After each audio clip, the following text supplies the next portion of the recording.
Conversations across time, conversations across time, conversations across time, conversations across time, conversations across time, conversations across time, conversations across time, conversations across time, conversations across time, conversations across time, conversations across time, conversations across time, conversations across time, conversations across time, conversations across time, across time, conversations across time, conversations across time, conversations across time, conversations across time, conversations. Welcome to Conversations Across Time. Tonight we are discussing the topic, is climate change a hoax? In 1989, in Time magazine, environmental scientists said that it would be an incalculable catastrophe for the entire planet if the forests were to vanish. More than 1 million species, a significant part of the Earth's biological diversity and genetic heritage, would disappear if the Amazon were to be destroyed. The Amazon region stores at least 75 billion tons of carbon in its trees.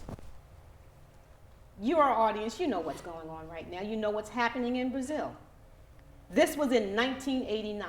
So to discuss this topic tonight, the guests that are assembled for this discussion, I think, will bring a new light for you and give you some new information. On the right, on the far right of your screen, you will see Kenyan environmentalist Wangari Maathai. Seated next to Wangari Maathai is President Richard Milhous Nixon. See, he is the president who received support from both sides of the aisle to found the Environmental Protection Agency. Next to me, to my right and your left, is President Theodore Roosevelt. He became what people think of as the cowboy president.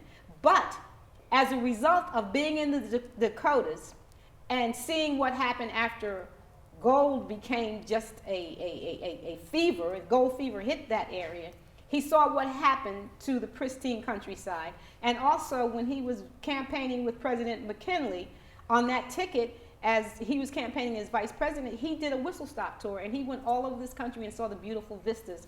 And so President Roosevelt is someone who championed saving this country and, in fact, founded the national park systems, which President Trump is trying to dismantle. Thank you for being here with us. My pleasure, thank you. Seated next to President Roosevelt is Senator Frontinus Sextus, is a Roman officer, Roman water commissioner. So thank you for being with us, and I'm sure you have much to tell us about how we are treating the environment. Yes, I do. Thank you for having me. Now, our next guest is someone who I think for your benefit, I'm going to allow her to introduce herself. Other than, all I'm going to say to you is that this is the fabulous, the dynamic, the talented, the outspoken, the activist, the national, international personality, Miss Josephine Baker. Oh, enchantée, mon ami! Enchantée! Je m'appelle Josephine Baker. I was born in 1906 in St. Louis, Missouri. I spent my early childhood years performing, singing, and dancing in the streets. In 1925, I moved to Paris, France, and I became absolutely enthralled with the country. I danced in the nude, I met fabulous, extraordinary people, and I became the toast of Paris. Enchantée! Thank you so much for having me. I wanted to ask you, thank you so much for being with us, visiting with us. And I just feel so enchanted to have these beautiful women with us today. I want to ask you, Miss Maathai, Dr. Maathai. Yes. If you would please explain the story of the hummingbird. I think that would be an interesting way for us to start. This is one of my favorite stories. It is a story about a fire that was taking over the jungle. And all of the animals within the jungle were staring at the fire, and they were looking, and one small hummingbird flew to a pond and got water and flew back and sprinkled the water over the fire. And he kept going back and forth and back and forth. And finally the animals looked at him and said, "What can a small hummingbird do for a fire like this?"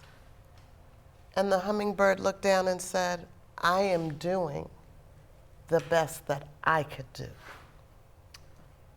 And that was a beautiful story. That's a beautiful story, and it does give us some insight when we consider what is going on in our environment today. Because the hummingbird is all of us. Yes. And we all have an opportunity to do something. I'm so delighted and enchanted by these young people speaking out and being involved with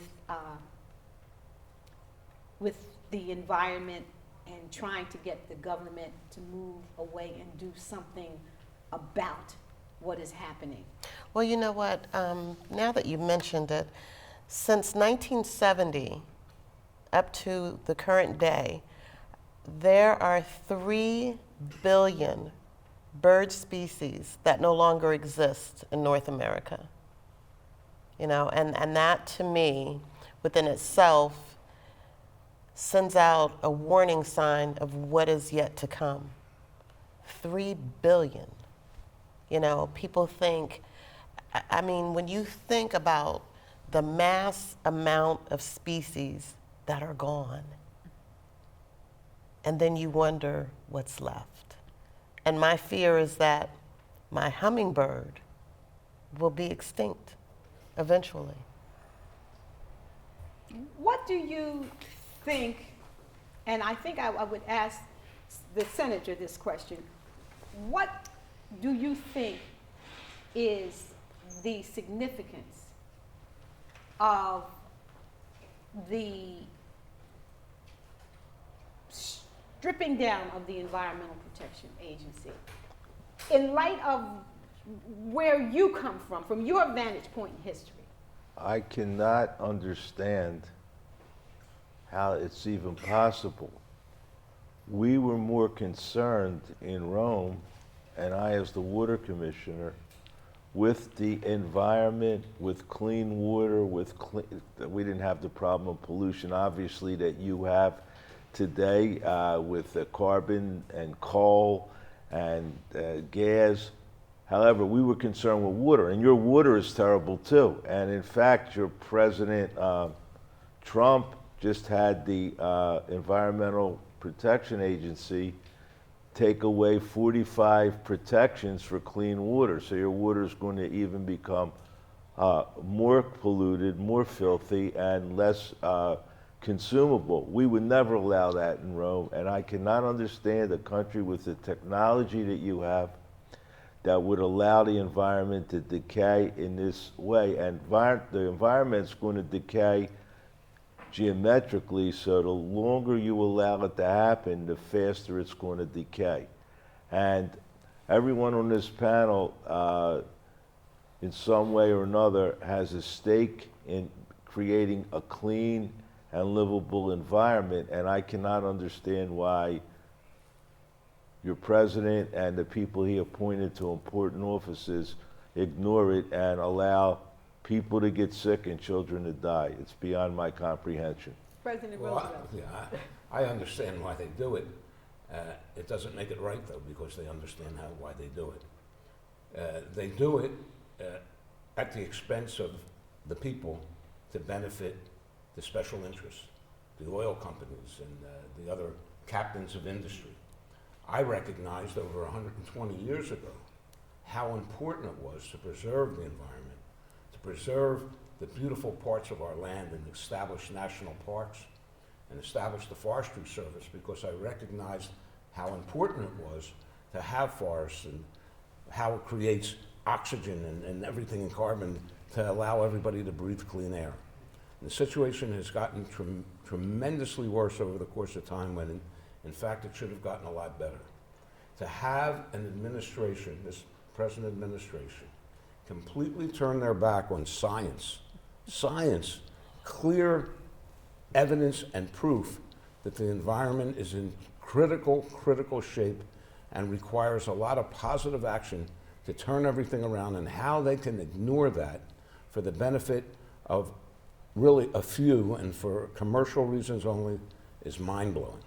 And it's something, and now, I mean, I think, and I think it's true in this country, that most people, when polls are taken, be they Republicans or Democrats or liberals or conservatives, most people, and I think the percentage is pretty high, and 70 to 80% believe that the environment is in danger and has to be taken care of. And I think this will all come. I think this will all come to light in the run-up to the next election, because I think it's going to be one of the, if not the most important issues in the coming election. And I think that, and I hope that the will of the people will prevail. Yes, I agree. I've been known to be somewhat conservative, but I'm also practical. I'm also realistic, and that's why I signed the law creating the Environmental Protection Agency, because I also breathe the air. I also drink the water. I also deal with the earth, just as a practical, just a practical thing. You have to drink clean water and breathe clean air. And being in Washington as long as I have, I know the influence of the oil lobbyists, just buttonholing all those members of Congress, all the senators. So I want to ask you, President Nixon, because you were able to push through the Environmental Protection Agency. That could never happen in today's political climate. Did you? And you had bipartisan support for that. That's true, because we all knew about the reality of the need for clean air and clean water, and the environmental movement was a serious movement, and we were listening to it. And these weren't crazy people. These were regular Americans, the same silent majority I always talk about, and they knew the importance of clean air and clean water, and they made it very clear to the members of the Congress, and they made it clear to me. Ms. Baker. Yes. I know that you, in 1918, just decided that the United States was just not the place to be. Are you at all surprised by what is happening, that the oil industry has this country by the kahunas? I mean, does that surprise you from your vantage point? Does it surprise me? This is America. I want to start off by saying that story just brought tears to my eyes, really, because I have a chateau outside of Paris called Chateau de Melande, and my children would be running through the fields, breathing in the fresh air, climbing the beautiful trees, and to think that so many American children probably won't get to have that if you guys keep doing what you're doing. If these Americans keep not thinking, what are you doing? And you know what's interesting about that? Yes. President Roosevelt, you had an opportunity to see the beautiful vistas and made a decision to preserve that. I did. And of course, a lot of people didn't in those days because travel wasn't the way it is today. But I had the opportunity not only to travel to what was then the extent of our country, which went out a little past the Midwest, of course, and this is in the early 1900s, but also to actually live in what was then more or less the wilderness in the Dakotas, which weren't even a state at the time. And I had the opportunity to see just how beautiful and how pristine everything was in that environment. And it was I understood that when more people came, and it was inevitable that people would come, that would move out into those areas, that there was a need to protect the environment because the people would just automatically tend to distract or detract from the pristine environment. So that's why I established the national parks, to keep those areas completely pristine the way that I saw them and how I cherish them, and clean water and the environment and all of those things I recognized were extraordinarily important to maintain that pristine environment. Now, it's impossible today to have a pristine environment, but it's not impossible to have a healthy environment, and that's really what we're aiming for. There you go. It's amazing to me that you have two former presidents here that recognize the problem, even though in other political areas they tend to be very conservative. We in Rome recognized the problem long before the air was polluted. We knew you couldn't have lead in the water, and you have, I know from your Flint, Michigan, kids are going to be brain damaged, but it's all over. It's in Newark, it's in New York City, it's probably in your city right here in It's in Bucks Philadelphia. County, Pennsylvania, by the way. Yes. Right. Right So next to if- the Willow Grove Naval Air Station. And if The watershed. President Nixon recognized it, and President Roosevelt recognized it, and we in Rome recognize it, how is it possible that not only your president, but the people around him deny what is obvious and what was obvious? He was president over 100 years ago, and he recognized the need for conservation, and he was president in 70, 71, 72, and he recognized it. So how did your leadership become blinded? Well, you have to understand in our mass media, there are always these pundits that kept suggesting that environmental protection is an unnecessary burden that the federal government imposes on businesses, that causes businesses to go out of business and causes workers to go without jobs. And the idea that Reagan proposed was that take all these regulations away, particularly the environmental regulations, and just let these corporations do their thing. And believe me, I've seen it in Washington, I've seen it in the media. That's the kind of stuff that goes out in our politics, and there's people who actually believe that.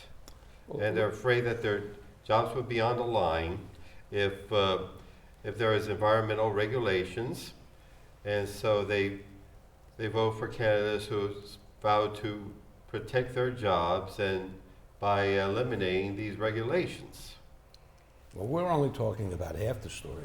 We're only complaining about it. Right. The other half of the story is, what do you do about it? Right. And what the real culprit is our political system is spoiled. It's spoiled rotten, like the environment will be if it continues along those lines. The lobbying that goes on, the money that's paid to make sure that the people who have the money continue to make the money is what's wrong with this country today. We have to do something to take back the lobbying interest, so that the moneyed interests are not the ones that are protected by the government, that the people are the ones that are protected by the government.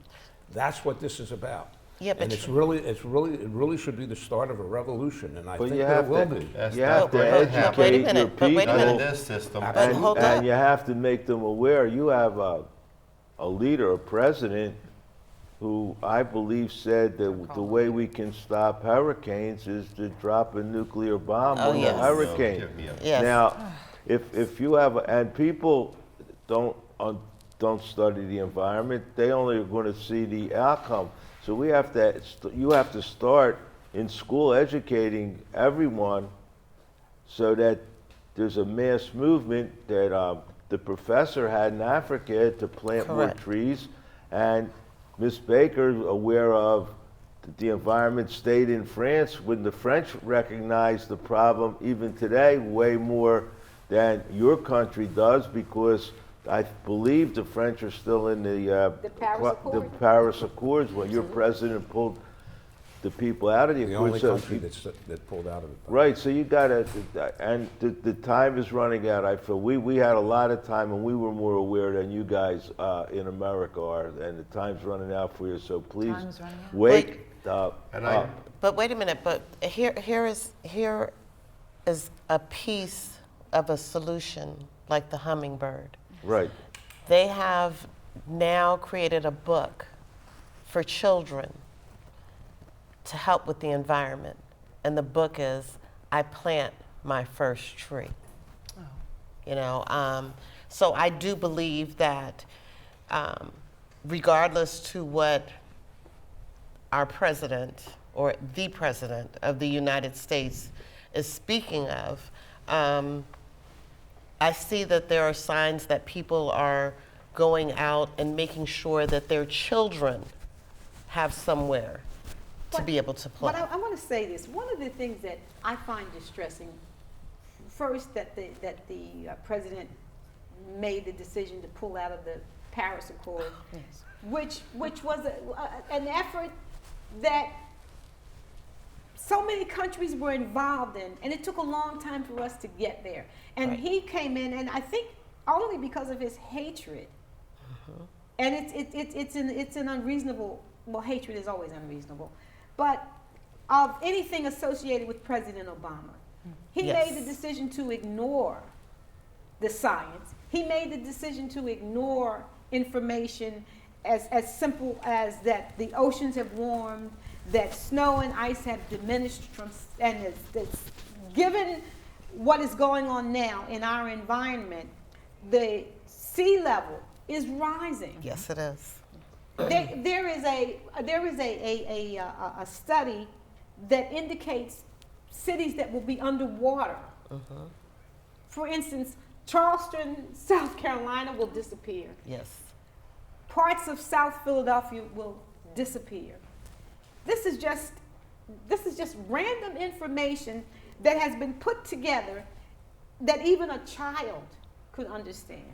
Correct. And we decided that we would not participate with the Paris Accords. Now, Well, first of all, we didn't do that. no, we This didn't. Right. this president. And I still have Yes. faith in the people. And the people will have their voice heard if they want it to be heard by next year. Next year there'll be an election that can eliminate this administration and get back to somebody who understands what the environment's about and who can really make all these things work so that the environment can become better in years and we don't have a catastrophic end to what would possibly be if they continue to do it along these same lines. In So order to make the these people things can, work, the people can make it work. Absolutely, we need Yes. to do our But- part but- in making these things work. but- Or else, You have to. The what are time we is about? All the hummingbirds Also- have to get together. right, Yes. but the Yes. time They all have to do their your thing. time is closing in. You have political opposition in your time to even conservation. It wasn't unanimous. There were a lot of people It's true. that didn't want any of those bills passed for the national parks, but the legislative process was time consuming, but eventually you got it done. You people in America and the world, the time is running out, so it's not a matter of a year, 2, 3, or 4. It has to be done within the next, well, they said if Yes. it's not done in 12 years, it's the end for you guys. That's Right. right. Yes, And and you that's have why- to understand that the current administration supporters just treat all environmental movements like it's a big joke. Like with they mock fluorescent light bulbs. They mock concern Well, about didn't your eating pre- meat or plastic straws. Didn't your and- president say energy efficient light bulbs make him look orange? Yes, he that's did. the kind of Didn't he thing say that that? goes into environmental Because he's wrong. planning in this country anymore. Senator, you are correct, because we are currently in the and since I am the only person that is here from this present time, I have to say that we have a president who is narcissistic And so he doesn't like fluorescent lights because of the way that he looks. But- Yes. Catch a clue, Donald Trump. If You I- are a hideous-looking man. But it has if- nothing to do with fluorescent lights. If I were advising your president, no, because the energy-saving light bulbs that he thinks make him look orange, he should understand that the bright light bulbs make him look like an asshole. Yes, yes, yes. So Yes. So do you? It's a yes, big joke to I people got like you. that. But The here's environment is a big joke to these people. But no, here's what's interesting. So President Trump, you don't like the light bulbs that are environmentally efficient, right. because of the way that they make you look. look. And the senator has said something which is, of course, it's a joke, but it isn't a joke. No, it's And not. the fact is that in regular light, you really look like something that should not be residing in the White House. There you go. So, In a zoo, maybe. but President Nixon, you know, we hear so much. Whenever anyone mentions your name, the first thing they think is Watergate, as I alluded to in the beginning of this episode. Yes. But they fail to recognize that what caused you to be impeached pales in comparison to the resident of 1600 Pennsylvania Avenue today. That's true. He makes me look like a choir boy. Yes, he does. That's hard to do, Mr. President. but he does. But he does. And so I think that, you know, we're at a point where this world is not going to survive if we don't go back to some of the things that you put in place with the Environmental Protection Agency. Yes, I do look pretty good to liberals anymore. I must agree. I mean, with the Paris protocols, I mean, with that Trump just gives up on me. As president, I knew the importance of international agreements, working with, even, I was conservative, but even I had to sit down with Mao and Brezhnev, have a détente with them, because I knew their regimes were there, they weren't going to go away spontaneously, and I had to work with them, just like I had to deal with the environment. It's not a liberal, conservative, Democrat, Republican issue. And that to your point, and we are at the end of this episode. But to your point, saving the environment, addressing climate control, addressing these issues of fossil fuel, that's not a liberal, that's not a conservative, that's not a Republican, that's not a Democrat, that's not anyone's purview. It belongs to all of us. We're all hummingbirds. Yes. We're all hummingbirds, and we have to do something about what is going on. And I do so much appreciate you coming back, Professor Maathai, President Thank you. Nixon, President Roosevelt, Senator Sextus, and of course, Ms. Josephine Baker. I appreciate you coming back and having this discussion with us. And hopefully we've given some information that our audience will hear, and we will all elect to be hummingbirds. Wouldn't that be great? Yes. I it would would. be happy. So I am Vivenne Crawford. This has been Conversations Across Time. Thank you so much for joining us. We look forward to you tuning in again next week. And also go to our website, www.conversationsacrosstime.tv. Conversations across time, conversations across time, conversations across time, conversations across time, conversations across time, conversations across time, conversations across time, conversations across time, conversations across time, conversations across time, conversations across time. Conversations across time, conversations across time, conversations across time, conversations across time, across time, Conversations across time. Conversations across time. Conversations across time. Conversations across time.